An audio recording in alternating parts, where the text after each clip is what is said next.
Assalamualaikum warahmatullahi wabarakatuh. Sebelumnya perkenalkan, nama saya Pesliani Puspita Mariam dengan NIM 22341012. Baik, saya di sini akan mempresentasikan tugas saya dari mata kuliah resolusi konflik. Judul tugas saya yaitu konflik sosial dan resolusi sosial di Kalimantan Barat. Transformasi kehidupan sosial politik di Indonesia sejak era reformasi 1998. Munculnya konflik sosial sebagai bagian dari dinamika bangsa baru.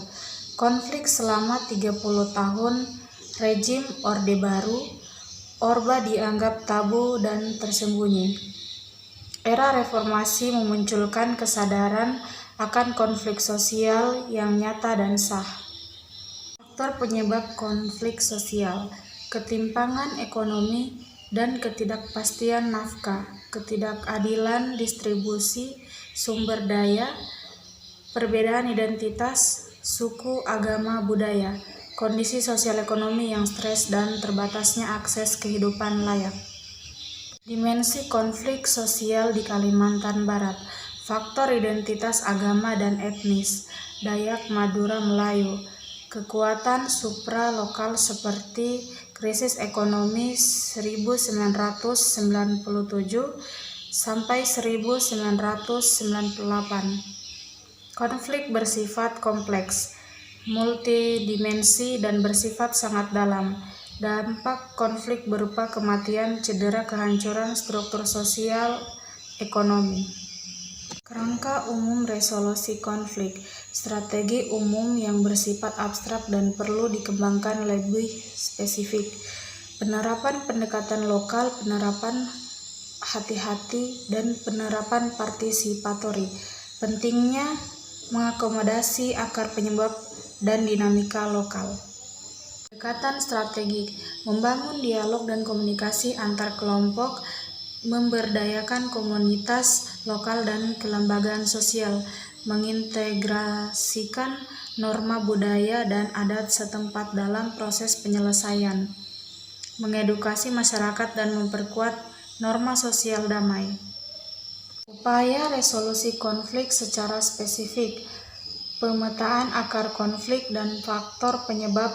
Peran pemerintahan masyarakat: pemerintah perlu membuka ruang dialog, mediasi, dan mediatori. Masyarakat harus aktif berpartisipasi dalam proses penyelesaian. Perlu terciptanya ruang komunikasi dan kolaborasi yang aman dan terbuka. Pentingnya memperhatikan konteks lokal dan budaya setempat. Pendekatan partisipatori dalam resolusi konflik: melibatkan seluruh pihak terkait secara aktif dan sukarela, membangun kepercayaan dan saling pengertian, menjaga proses bottom-up dan partisipasi masyarakat, menurunkan tingkat kekerasan dan memperkuat rasa kebersamaan. Studi kasus dan contoh nyata: konflik protes terhadap penggusuran di Jakarta. Contoh klasik: konflik sumber daya di Kalimantan Barat, pembalasan masyarakat setempat, konflik antar etnis dan agama di berbagai wilayah Indonesia. Baik, saya di sini akan membacakan kesimpulan dari materi saya, yaitu konflik sosial di Kalimantan Barat bersifat multidimensi dan kompleks. Penyelesaian harus dilakukan secara lokal, berkelanjutan, dan melibatkan masyarakat. Pendekatan partisipatif dan bottom-up sangat vital untuk keberhasilan peningkatan kepercayaan dan rasa saling menghormati antar kelompok. Baik, itulah tadi presentasi tugas saya. Lebih dan kurangnya mohon dimaafkan. Saya tutup dengan ucapan billahi fisabilil haq, fastabiqul khairat. Assalamualaikum warahmatullahi wabarakatuh.